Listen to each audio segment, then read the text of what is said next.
नमो वज्राय सवसाम्नम् मंगलम भगवान वीरो मंगलम भवतु मोहिनी मंगलम कुंदकुंदाय जय धर्मोस्तु मंगलम सर्वमंगल मांगल्यम सर्वकल्याणकारिणं प्रधानं सर्वधर्माणां जयतु शासनं जयतु शासनं जयतु शासनं नमः श्रीवर्धमानाय निर्धूतकलिहात्मने सालोकानां त्रिलोकानां यद्विद्यादर्पणायते।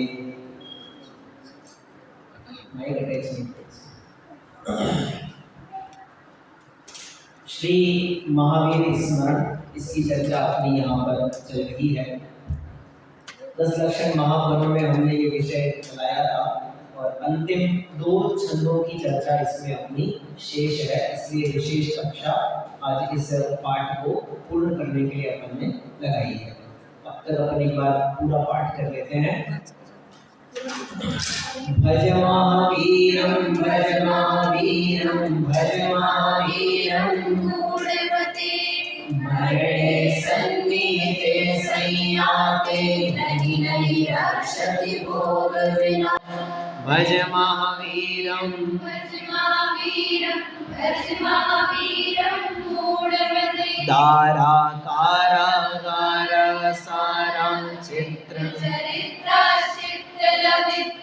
पुत्रा मित्र जना सुख जनना सर्वे पेते शिव सुख हनना। भज महावीरं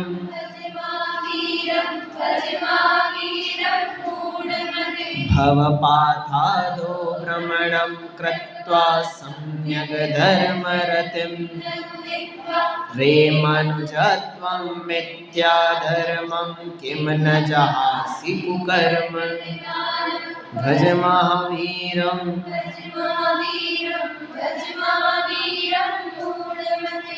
कायः प्रायः कर्म निकायो न्यायः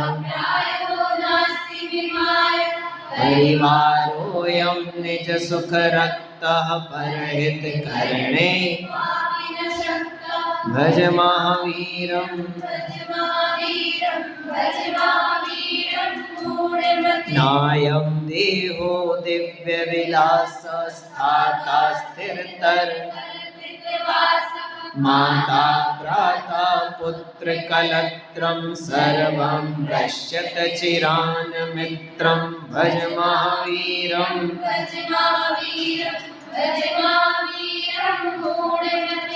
कुरु तत्कर्म यथा शिव शर्मा धृतमति वर्मा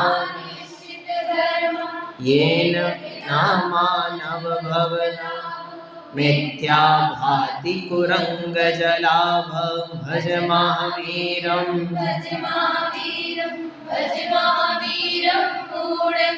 इह संसारे खलु दुस्तारे धर्मस्त्राता विज्ञायेति समाचर धर्मं सर्वज्ञ प्रतिपन्नम पूर्वं। भज महावीरं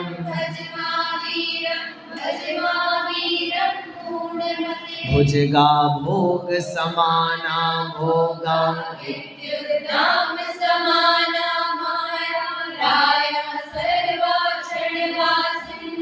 मद्वैत्याशु समाचर धर्मं। भज महावीरं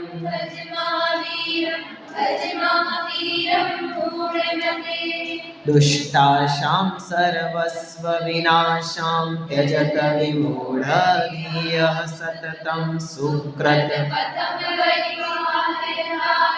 जयत विकारं वारं वारं। भज महावीरं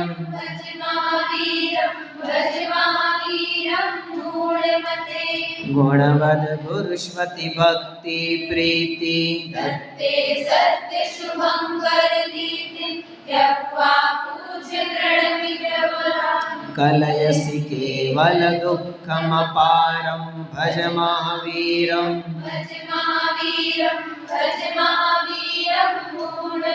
गुणवद गुरुचरणाम्बुजलीनो ज्ञानसुधारस कुरु सत्कर्म रतिं त्वं त्यज निन्द्यमतान्तररीतिं भज महावीरं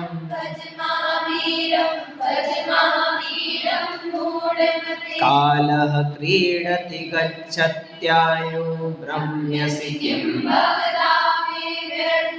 चेतय चेतनचित्ते चिन्तय भवपातोधीरुस्तरमेतं भज महावीरं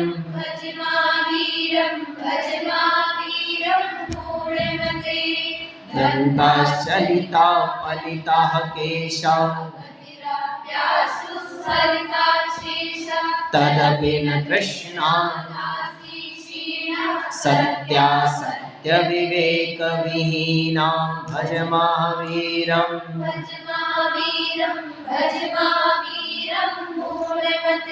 द्रव्यं दुःखनिदानमशेषं भावय संसृतिं मूढमते त्वमनिर्भयचेता शेषे किं भज महावीरं भज महावीरं। यहाँ तक की चर्चा हमने ले ली थी। ये 13 नंबर छंद में एक अर्थ अनन्या के साथ चर्चा हुई थी, तो अनन्या ने इस तरफ इशारा किया कि एक अर्थ ऐसा और भी हो सकता है, निर्भय चेतात्वम, हे मूढ़मती तुम निर्भय चेत क्यों हो, तुम निर्भय क्यों हो। क्यों निर्भय मतलब देखो सारा संसार जल रहा है, जो कुछ हमने इकट्ठा किया वह समय प्राप्ति पर नष्ट हो रहा है। तो ये विचार करो कि सब कुछ क्षणिक है, लेकिन तुम तो ऐसे जीवन बिता रहे हो जैसे कि मुझे तो अभी बहुत जीना है, मेरा तो कभी कुछ हो ही नहीं सकता, निर्भय होकर के जीवन बिताते हो। तो उसे मूढ़मती कहा कि जब तुम्हारा घर जलता है तो तुम निर्भय होकर के क्यों निवास कर रहे हो। ऐसा भी एक अर्थ किया जा सकता है। संस्कृत में या हर भाषा में ऐसा होता है, वाक्य का अर्थ अभिप्राय के अनुसार बदल सकता है, कोई आश्चर्य नहीं है इसमें, बराबर। ये एक विशेष अर्थ आया था। इसी तरह का एक और वाक्य है, 10 लक्षण पूजा में हम लोग बोलते हैं, चोरन के पुर ना बसे। इसके भी अनेक अर्थ हैं, मोटे मोटे 2 अर्थ तो मैं बता ही देता हूँ। आप बताओ इसका अर्थ क्या है।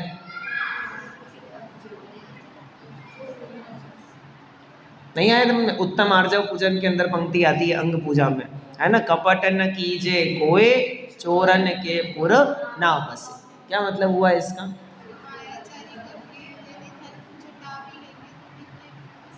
चोरन के पुर ना बसे। देखो पुरानी हिंदी में जब कभी बहुवचन बनाना होता था तो वे पीछे न लगाते थे, है ना। रत्नात्रय पूजा करी आपने, उसमें समुच्चय जयमाला के अंदर एक पंक्ति आती है, आप तिरे और न तिरवावे, ऐसे ही है। तो वह न और से अलग है कि साथ में है? हाँ, अलग बोलोगे तो अर्थ का अनर्थ हो जाएगा। कहीं जगह पे अलग छपा हुआ है, आप तिरे और न तिरवावे, ये अर्थ नहीं है वहाँ पे। अर्थ क्या है? आप तिरे औरन तिरवावे। तो औरन मतलब क्या? और मने दूसरा, और न लगा दिया तो बहुवचन का अर्थ आ गया वहाँ पे, बराबर। तो ये न जहाँ जहाँ पुरानी हिंदी में प्रयोग आता है तो वो बहुवचन का सूचक बनता है। इसी तरह यहाँ शब्द दिया है चोरन, तो चोरन का अर्थ चोरों, है ना। पुर किसे कहते हैं? नगर। चोरों के नगर में निवास नहीं करना चाहिए, ऐसा एक अर्थ है। संबोधन दिया है बिल्कुल ऐसा ही। हमारे यहाँ तो इस गांव में ये प्रेक्षा गई तो शायद उनको सुना हो, तो हमारे यहाँ इस पूजन को ऐसे पढ़ा जाता है, आप लोगों को पता नहीं कैसे पढ़ते हैं। अरे जिया कपट न कीजे कोए चोरन के पुर ना बसे जिया रे। ऐसा ही संबोधन है। ऐसा मतलब होता है स्वयं को दिया गया एक संबोधन है, छंद को पूर्ति की इस तरह से कि हे जीव तुम समझो, क्या समझो? कि कपट न कीजे। क्यों नहीं कीजे? तो दृष्टांत दिया, चोरन के पुर ना बसे। भाई नगर तो सज्जनों के बसते हैं, चोरों के नगर थोड़ी बसते हैं। सज्जनों के नगर में चोर चोरी करते हैं, अब चोरों के ही नगर बसे तो चोरी कहाँ कौन करे। आ रहा है समझ में, पकड़ में आई बात। ये पहला अर्थ है। दूसरा अर्थ भी है इसका, क्या? चोरन के पुर ना बसे। क्या मतलब? चोरों के नगर नहीं बसते। एक अर्थ है तुम्हारे लिए, मुझे कहा कि तुम चोरों के नगर में मत रहो, ना बसे, ऐसा अर्थ। और दूसरा अर्थ चोरों के नगर नहीं बसते। ये दोनों अर्थ निकलते, एक पंक्ति से दो अर्थ निकलते। अन्य भी अनेक स्थानों पर ऐसा आपको मिल जाएगा। जैसे इसी के ठीक नीचे एक पंक्ति और है, कभी एक उस पे आधे पौन घंटे की चर्चा कभी और करेंगे। सरल स्वभावी होय ताके घर बहु संपदा। ये बात सच्ची है? ये बात सच्ची लगती है आपको? सरल स्वभावी होए ताके घर बहु संपदा। भाई जगत में तो प्रत्यक्ष दिख रहा है कि जो चोरी करता है, झूठ बोलता है, लूट लपेटा करता है, टैक्स की चोरी करता है, वो ज़्यादा संपदा वाला होता है। सरल स्वभावी लोगों के घर में तो संपदा ज़्यादा होती ही नहीं। लिखा तो लेकिन यही है ना, सरल स्वभावी होए ताके घर। अब इसका भी अर्थ करना पड़ेगा कभी शांति से, कभी सुनना, अर्थ बता दूंगा। मैं तो सालों से इसी पे बोलता आया हूँ हमेशा से। अभी आ जाओ मूल टॉपिक पे। 14 और 15 नंबर छंद की चर्चा हमको करनी है, बहुत काम का विषय है, बहुत बढ़िया। चलो प्रारंभ करते हैं 14 नंबर छंद के साथ। शास्त्रमधीतं ध्येयं ध्यातं, गीतं गानं दानं दत्तं, शीलं शीलितमक्षतमेतत्,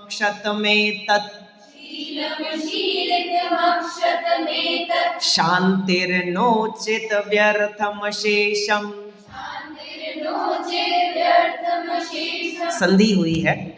एतत् का जो त है वो पीछे शकार आ रहा था शांति का, इस कारण से उसका च में परिवर्तन हुआ है। स्तोहश्चुनाश्चु नाम का एक सूत्र है, बराबर, और उसके कारण से ये परिवर्तन हुआ है। समझ में आ गया? और वो च में बदला, इसलिए श भी छ में बदला। आया समझ में? जो व्यक्ति श्रृंखलाओं में नहीं बंध के रहता, नियमों से नहीं चलता, तो उसे क्या कहते हैं हम? उच्छृंखल, ऐसे बोलते हैं, उच्छृंखल। उ आधा च और छ लिखा है, शृंखल, बराबर। श्वास और उच्छ्वास, उच्छ्वास को अलग अलग करो। उत श्वास है तो यहाँ भी यही, जैसा वहाँ पे काम हुआ है वैसा का वैसा यहाँ भी हुआ है। हमने पढ़ते समय अलग अलग करके पढ़ा ताकि हमें जल्दी समझ में आ जाए। फिर से एक बार पढ़ लेते हैं। शास्त्रमधीतं ध्येयं ध्यातं, गीतं गानं दानं दत्तं,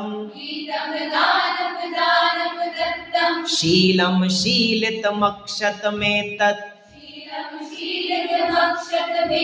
शान्तिर्नोचिद व्यर्थमशेषम्। त प्रत्यय का प्रयोग इस छंद में बारंबार हुआ है, बराबर। त प्रत्यय भाव अर्थ, निष्ठा अर्थ में होता है, यानी भूतार्थ में। हमने जो काम कर लिया, कर चुके, यानी कि परफेक्ट टेंस। परफेक्ट का मतलब जो काम कंप्लीट किया जा चुका है उसमें हम प्रयोग लेते हैं त। जा रहा है को त नहीं कहते, चला गया तो गतः ऐसा कहा जाता है। अंतर है ना दोनों में। आप पढ़ रहे हो तो त नहीं लगता, पढ़ लिया, कंप्लीट कर लिया तो आप कहोगे पठितः, बराबर। समझ में आ रहा है? अब इस छंद को ध्यान से देखो और विचार करो कितनी बार त लगा है।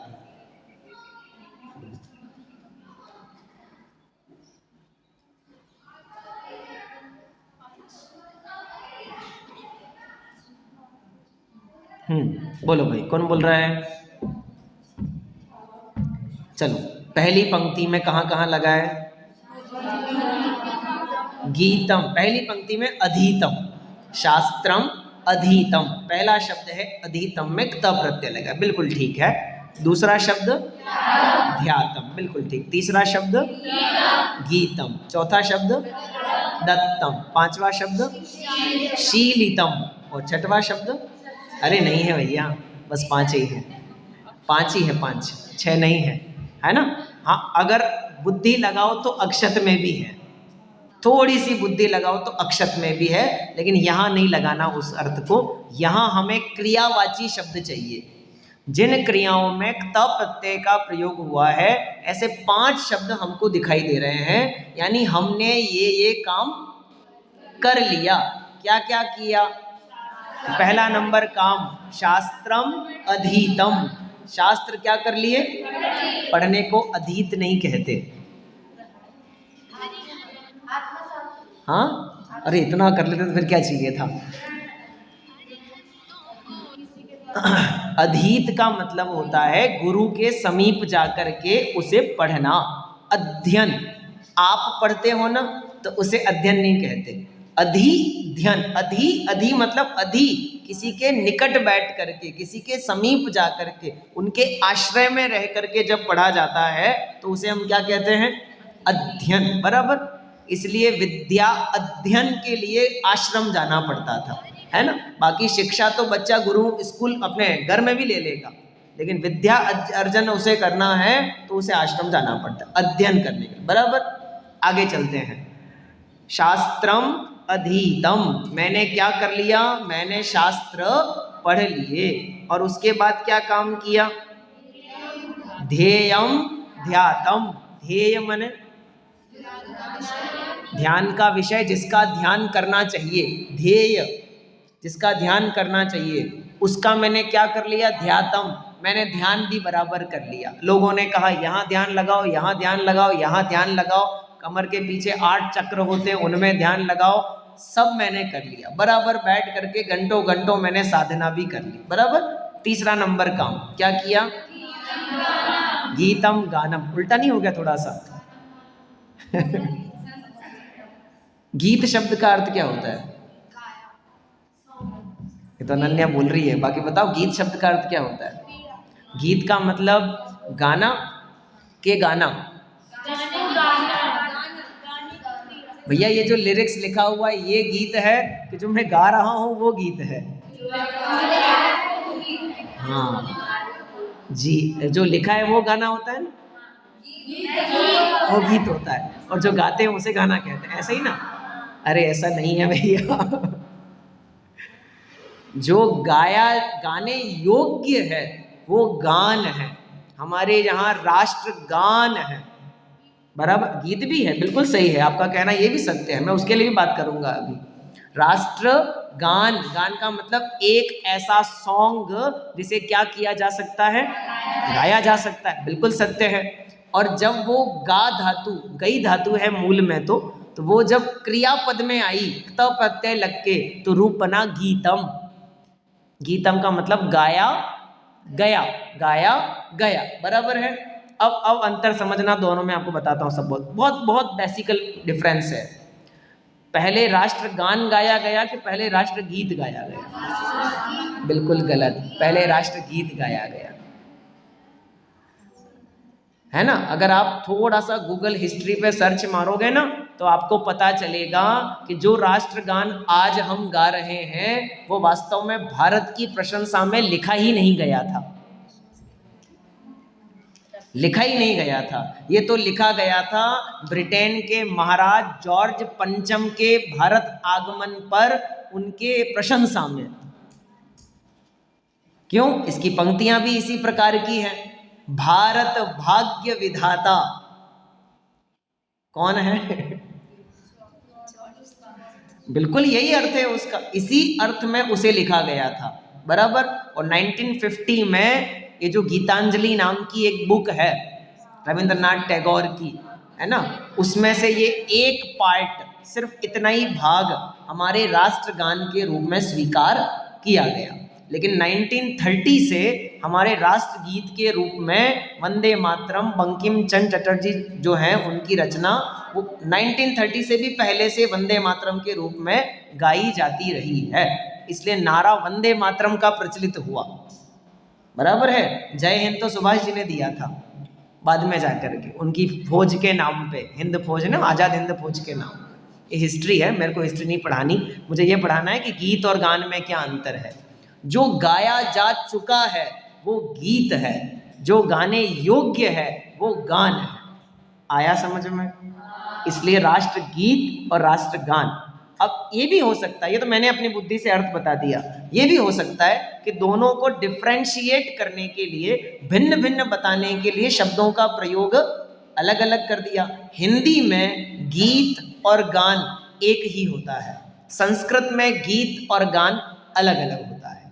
जब गीत संज्ञा में चलेगा तो लिरिक्स कहलाएगा, जब गीत क्रिया में चलेगा तो उसका अर्थ होगा गाया गया। आ रहा है समझ में?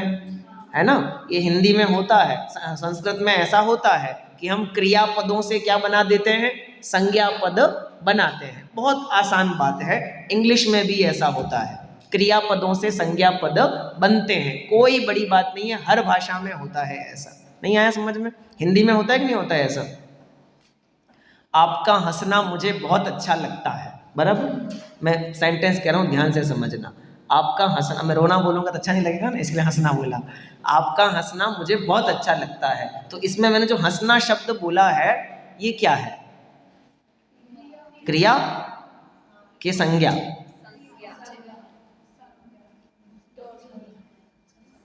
हाँ, संज्ञा।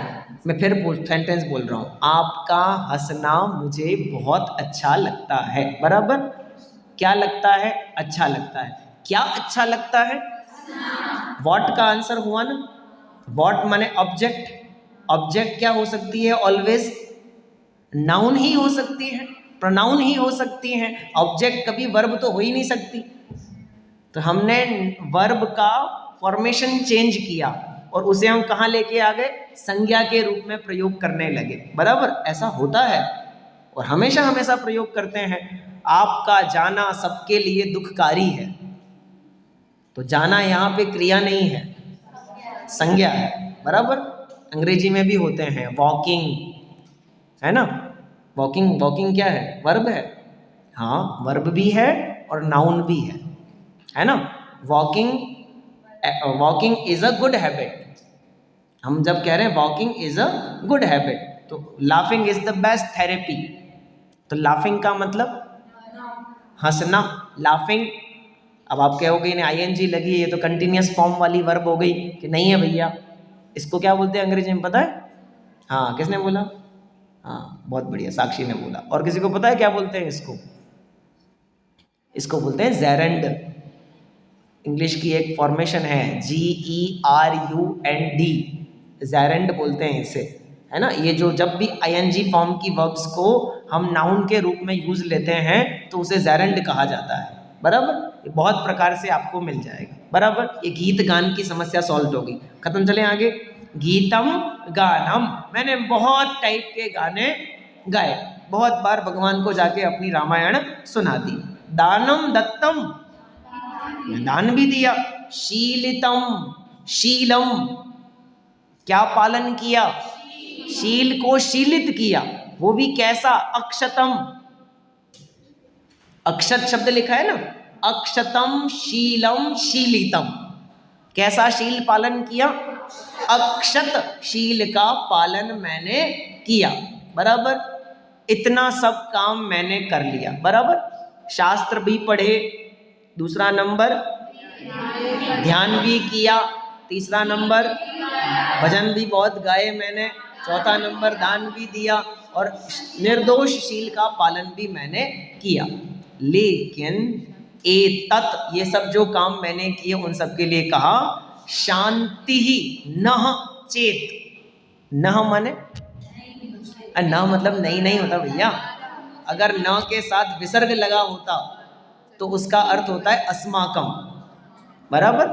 2-3 जगहों में लगता है, लेकिन यहाँ अस्माकम का अर्थ है हमें, हमको। द्वितीया का बहुवचन का अर्थ भी लग सकता है, हमें शांति मिलती है। चेत लिखा है ना, चेत मीन्स कंडीशन। जब भी चेत लिखा मिल जाए तो लगा देना कंडीशनल सेंटेंस हो गया। शांति ही चेत, किसको? नह, इतना सब काम करने के बाद यदि मुझे क्या मिले, शांति मिले तो बढ़िया, नहीं तो व्यर्थम अशेषम, सबका सब बेकार।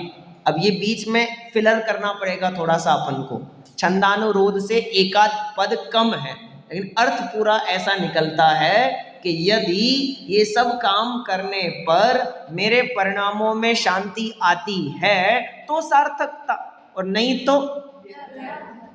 तो सब बेकार। शांति ही चेत, शांति यदि होती है तो बढ़िया, और नहीं तो व्यर्थम अशेषम, यानी पूजन करना, भक्ति करना, जिनवाणी पढ़ना, ध्यान करना, दान देना, शील पालन करना, व्रत आदि का पालन करना, आहार आदि का त्याग करना, ये सारा जो कुछ बाह्य आचरण है, ये सब करते हुए यदि हमारे परिणामों में विशुद्धता नहीं बढ़ती है तो ये सारा का सारा काम कैसा हो गया, बेकार। दादा कई बार एक प्रसंग सुनाया करते थे कि एक व्यक्ति विधान के बाद में आके ऐसे पूछता है कि हमें इस विधान का फल मिलेगा कि नहीं मिलेगा। लोगों को भावना रहती है ना कि हम ये काम करेंगे तो हमको ये मिलेगा, ऐसी प्राप्ति होगी। ये तो कई बार हमको तो ऐसे भी कहते हैं, गृह प्रवेश करवाना है तो पूजा करवाएंगे, दुकान नहीं खोलनी है तो पूजा करवाएंगे, शादी ब्याह होता है घर में तो भी एक विधान करवा देंगे, काहे के लिए? हाँ, सब बढ़िया हो जाएगा, सब अच्छा काम हो जाएगा, सब अच्छा हो जाएगा। तो मैं तो हर प्रसंग में कहता हूँ आप लोगों को भी समझना चाहिए, अगर हम ये मान रहे हैं कि इस घर में हमने यहाँ एक दिन सिर्फ एक दिन कुछ घंटों के लिए पूजन कर ली और ये मान लिया कि जीवन भर अब घर में शांति रहेगी, तो हम मूर्ख हैं। हम मूर्ख हैं और क्या है? शांति भगवान के आने से रहेगी कि हमारे चित्त में भगवान के रहने से रहेगी? कैसे शांति रहेगी? समझने वाली बात है। हमें वो ऐसा लगा, उससे प्रश्न पूछा कि हमने जो ये विधान कराया, ये हमने 1,50,000 का खर्चा किया, इसका हमें फल मिलेगा कि नहीं मिलेगा? दादा ने कहा अभी मिल रहा है तो मिलेगा, और अभी नहीं मिल रहा है तो कुछ नहीं मिलेगा। अब ये क्या हुआ? आज की डेट में अगर जिनेंद्र भगवान की पूजन, विधान, स्वाध्याय, दान आदि क्रियाएं करते हुए हमारे परिणामों में आकुलता कम होती है, कषाय मंद होती हैं, तो ये तो कौन सा फल है? तात्कालिक फल, डायरेक्ट मिलने वाला फल, अभी के अभी मिला आपको, तत्काल में मिला, बराबर है। सब पावपणासनो, सब पापों का कैसे? नमोकार मंत्र का पाठ करने से होता है ना? हाँ होता है। अभी होगा तो बाद में भी होगा, अभी नहीं होगा तो बाद में भी नहीं होगा। आज यदि पंच परमेष्ठी का पाठ करते हुए मेरे परिणामों में शांति रहती है तो नियम से मुझे पुण्य बंधेगा, तो बाद में फल मिलेगा। और अगर ये करते हुए भी कषाय मंद नहीं होती तो अभी भी फल नहीं मिला और बाद में भी नहीं मिलेगा। समझ में आ रहा है लिपि? कितना सिंपल लॉजिक है। हम बाद की तो बहुत सोच रहे हैं, पर अभी हम क्या कर रहे हैं इसकी चिंता तो है ही नहीं। भाई पंचम काल के हम जीव बड़े खतरनाक हैं, है ना? मैं 1 घंटा बोल सकता हूँ इस टॉपिक पे, पंचम काल के हम जीवों पे। हम करते पाप हैं और चाहते उदय पुण्य का है। हम करते पाप हैं और कहलाना अपने को पुण्यात्मा चाहते हैं। ये हमारी विडंबना है ये वाली। पूर्व काल के जीवों को आप देखो, धर्म कार्य करते हैं, लोक में पापी दुराचारी ऐसे रूप में प्रसिद्ध होते हैं। सुदर्शन सेठ धर्म कार्य कर रहे हैं, शील का पालन कर रहे हैं, ब्रह्मचर्य का पालन कर रहे हैं, सामायिक कर रहे हैं, और निंदा किस रूप में हो रही है? इसने रानी के साथ में खोटा काम किया है इसलिए इसको फांसी दे दो। यही हुआ ना? टोडरमल जी कर तो धर्म कार्य रहे हैं पर लोक में तो निंदा को पात्र हो रहे हैं ना। ये वो जीव हैं। और एक हमारी स्थिति देख लो, हम लोग कैसे हैं? कितने परसेंट धर्म क्षेत्र में धर्म कार्य हम करते हैं और कितने परसेंट धर्म क्षेत्र में पाप कार्य हम करते हैं। जैसे इसका मापना, इसकी मापनी उपलब्ध नहीं है मार्केट में। कोई तलाश करने वाला, कोई मेजरमेंट करने वाला साधन है ही नहीं। हम स्वयं अपने परिणामों का आकलन कर सकते हैं। यदि यहाँ रह करके इन क्रियाओं को करते हुए हमें शांति मिलती है तो फिर निश्चित रूप से बाद में मिलेगी। बहुत लोगों को लगता है ना, यहाँ 5 साल पढ़ने के बाद में क्या मिलेगा, क्या मिलेगा बाद में? अगर यहाँ कुछ मिलेगा तो बाद में भी मिलेगा। यहाँ कुछ नहीं मिला तो बाद में भी कुछ नहीं मिलेगा। समझ लेना तुम लोग तुम लोग का मतलब सबको कह रहा हूं, ये समझने वाली बात। बराबर समस्त बाह्य क्रियाओं को एक छंद में सम्मिलित किया और निष्कर्ष निकालते हुए कहा, यदि शांति है तो ये सब काम का है, यदि शांति नहीं तो ये सब बेकार। नरकों में असहनीय पाप के उदय के बीच में भी यदि सम्यक दृष्टि जीव शांति का वेदन करता है तो पुण्य बांध लेता है। समझ में आ रहा है ना?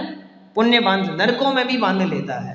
और यहाँ सर्व सामग्रियों के बीच में भी यदि शांति का वेदन नहीं करता तो सर्व संगी पंचेंद्रिय पर्याय को प्राप्त करके भी पाप का बंध कर लेता है। बहुत बहुत स्वागत आपका, आइए पधारिए, आइए कुर्सी लगाओ बेटा।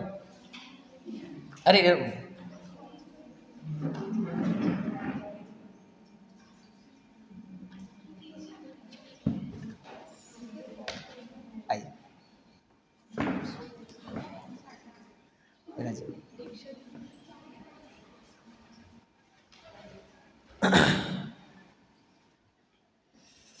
आप से आप लोग परिचित नहीं होंगे, आप पहली बार आए, शाश्वत साहब दूसरी बार आए, दूसरी बार। 14वां नंबर छंद अपन ने कंप्लीट कर लिया। अब 15वें छंद की चर्चा करते हैं जल्दी जल्दी। क्लेशग्रस्तं जगदति कष्टं,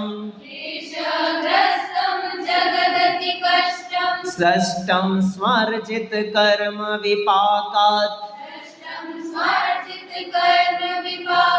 स्वात्मध्यान रतो भव विद्वन्, येन तदन्तं द्रक्ष्यसि नूनम्।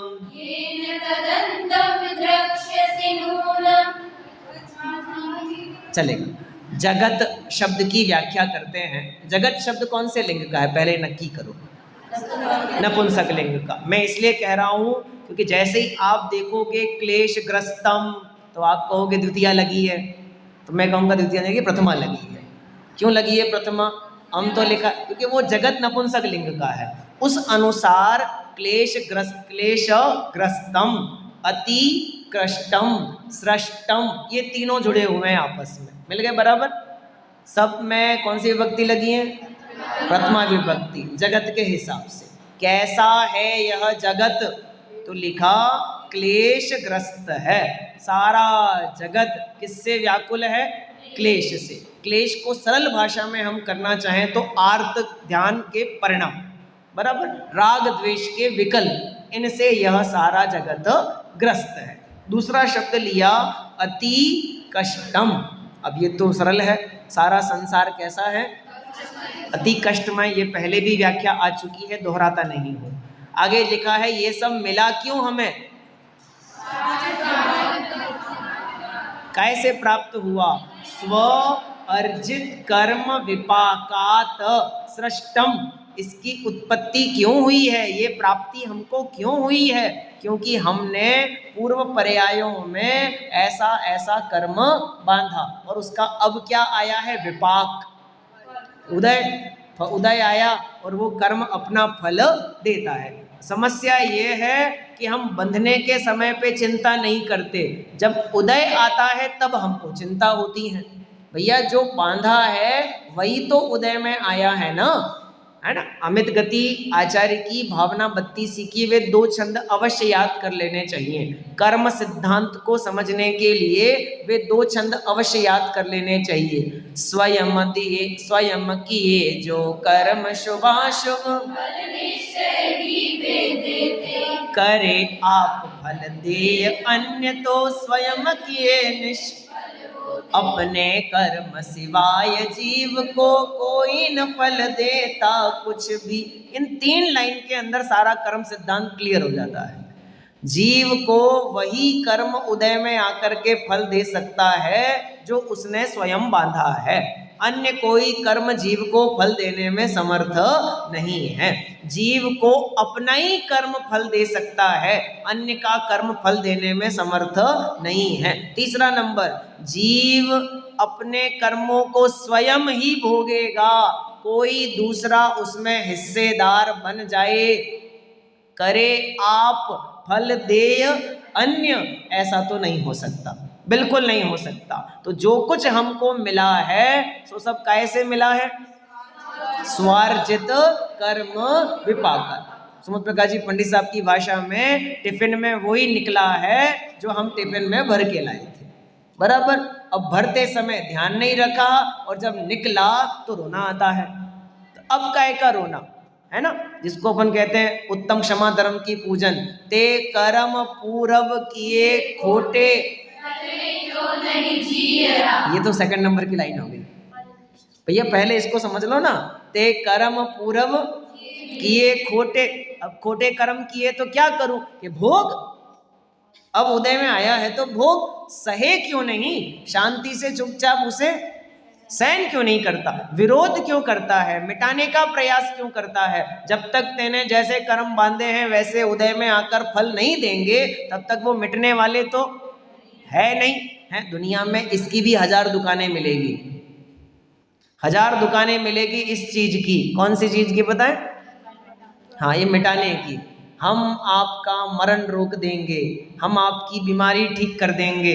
अखबार, ये टीवी में, बसों में, रेलवे में, दीवारों पर, अखबारों में 50 तरह के रोग लिख देंगे एक साथ। आप पत्नी से परेशान हैं, पुत्र आपका कहना नहीं मानता, ऐसा वैसा फलाना ढिमका, 10 तरह की बातें। अब कोई ना कोई आदमी किसी ना किसी दुख से तो पीड़ित है ही, वो उनका कस्टमर है ना, जो कष्ट से मर रहा है बेचारा, क्या करेगा। ऐसे व्यक्ति से उनका बिजनेस चलता है। गजब की बात है, दुखी लोगों का व्यापार दुखी लोगों से ही चल रहा है। सुखी लोगों को तो व्यापार की इच्छा नहीं है, और सुखी लोग व्यापार करते हैं तो भी कितना करते हैं, न्याय नीति पूर्वक आजीविका कमाने की चाह, और उससे ज्यादा की चाह उनको है। फिर से आ जाओ, स्वार्जित कर्म विपाकात्। क्लियर? अब मैं एक बात पूछ रहा हूं, जब हमने ये स्मरण प्रारंभ किया था, चर्चा प्रारंभ की थी, तो पहली कक्षा में अपन ने एक बात पढ़ी थी कि हमको कवि ने क्या संबोधन दिया है? मूढ़ मते, यही संबोधन दिया था ना। और अब यहाँ 15वें छंद में आके वो कहते हैं विद्वन। आ रहा है समझ में? 15वें छंद में आके हमको कह रहे हैं, हे विद्वन तुम क्या करो, स्वात्म ध्यान रतो भव। मूढ़मती से विद्वन में क्यों आ गए? हाँ, यदि तुम 1, 2 से 15 तक पहुंचे हो तो पढ़ पढ़ के ही पहुंचे होगे। तो अगर तुमने 15 छंद चर्चा में लिए हैं, 14 पढ़ लिए हैं, तो अब तुम मूढ़मती तो नहीं रहे, तो अब तुम क्या हो गए हो? विद्वन। तो इसलिए तुम्हें समझाते हैं कि हे विद्वन क्या कर, स्वात्म ध्यान रतो भव। भव त्वम, भव तुम हो जाओ, क्या हो जाओ? स्वात्म ध्यान रत हो जाओ, निज आत्मा के ध्यान में रत हो जाओ, बराबर। क्यों क्यों क्यों को क्या फल मिलेगा? फल इससे तो लिखा, ये न जिसके द्वारा, किसके द्वारा? स्वात्म ध्यान के द्वारा। क्या होता है? तदंतम, तत् मने उसका अंत, तदंत क्या अर्थ निकला? तदंत मने किसका अंत? जगत। जगत का अंत द्रक्ष्यसि नूनम, नूनम मने निश्चय से, द्रक्ष्यसि दिखाई देगा क्या, जगत का अंत, यानी जगत का अंत यदि करना है तो क्या हो जाओ, स्वात्म ध्यान रतो भव। देखो भक्ति की भाषा कैसी है, भगवान महावीर के अवलंबन से आत्म ध्यान की प्रेरणा दी जा रही है, बराबर। ऐसा होता है ना, डॉक्टर एनेस्थीसिया देता है मरीज को, है ना, और वो काउंटिंग बोलना चालू करता है, बोलो भैया 1 to 10 बोलो, तो काउंटिंग करता है 1 2 काउंट करी 10 तक उसने पूरी बोल दी, तो नाम लेके बोले बोलो अनुष्का कैसा लग रहा है, तो अनुष्का बोली अच्छा लग रहा है अच्छा लग रहा है। फिर 2 मिनट बाद फिर नाम लेके बोला, अब तीसरी बार में नाम लिया और वो बोला ही नहीं, तो इसका मतलब एनेस्थीसिया ने अपना काम, जब तक जवाब आ रहा है तब तक है काम नहीं हुआ है, और जैसे ही काम हो गया तो फिर जवाब नहीं आएगा ना। सो रहा था बच्चा, मम्मी ने पूछा बेटा सो गए, हाँ मम्मी सो गया, सोया कि नहीं सोया, तो 1 घंटे बाद फिर पूछा आकर के सो गए बेटा, हाँ सो गया, फिर भी नहीं सोया ना, फिर 1 घंटे बाद फिर आके पूछा सो गए, जवाब नहीं आया, अब सो, बराबर है। तो भज महावीरम कब तक, जब लौन तुम सम मम दशा हो तब तक, वीत राग न हो जब तक, वीत राग का ध्यान राग रहे, ऐसी पंक्ति है ना, बहुत जगह मिल जाएगी आपको यही पंक्ति। तब पद मेरे हिय में, मम हिय तेरे पुनीत चरणों में, तब लो लीन रहो प्रभु, जब लो न पाया। बस ये भावना से हमने कहा कि हे विद्वान तुम आत्म ध्यान में रत हो जाओ, इसी में सर्व विपत्तियों का अंत है, इसी में संसार का अंत है। यदि संसार का किनारा चाहते हो तो एकमात्र क्या करो, आत्म ध्यान रतो भव, बराबर। अब मैं ये कहना चाहता हूँ कि भक्ति जब भगवान बनाने की ओर ले जाए तो वही भक्ति सच्ची भक्ति है। जो केवल भक्त ही बनाए वो भक्ति सच्ची भक्ति नहीं हो सकती। हम जो पूजन आदि में भगवान का गुणानुवाद करते हैं वह व्यवहार है, उनके स्वरूप के उनके गुणों पर आकर्षित होकर के हम उनके गुणों का अनुवाद करें, प्रशंसा करें, व्याख्या करें, ये व्यवहार है। लेकिन वास्तविकता में भक्ति तो वही है जो मुझे उनके समान बनाने की भावना से की जाती हैं, उनके तदगुण लब्ध, ये जो चर्चा अपन ने प्रारंभ की थी, उस पद में पहुंचने की भावना से जो की जाए वो वास्तविक भक्ति है। और इस स्मरण का अंत इसी पंक्ति के साथ में यहाँ पर होता है कि हे विद्वान तुम आत्म ध्यान रत हो जाओ, बराबर। तो फिर क्या करना चाहिए, अरे आत्म ध्यान रत हो गए तो फिर कहेगा भज महावीरम,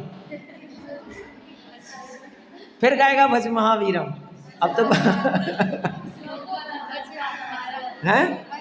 अरे भैया जब तक बोल रहे हो तब तक ध्यान नहीं है, जब ध्यान होगा तो फिर बोलना नहीं रहेगा, ऐसा समझना चाहिए। इसलिए तो मैंने इतनी सारी बातें कही थी अभी। ये तो स्तोत्र है इसलिए वो ध्रुव पद सब पद के साथ में लगा है, बोल देते हैं भज महावीरम भज महावीरम, बराबर। हो गए दोनों छंद, एक बार दोनों को रिपीट पढ़ लेते हैं और अभी की चर्चा को विराम करते हैं। लगा लो 14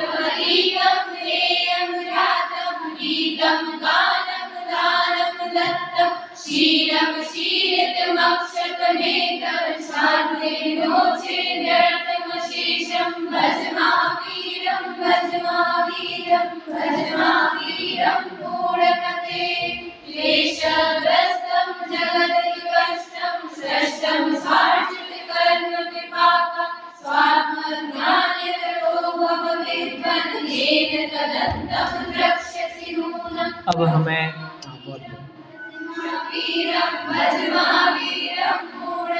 बहुत अब मैं निवेदन करता हूँ हमारे आदरणीय मांगी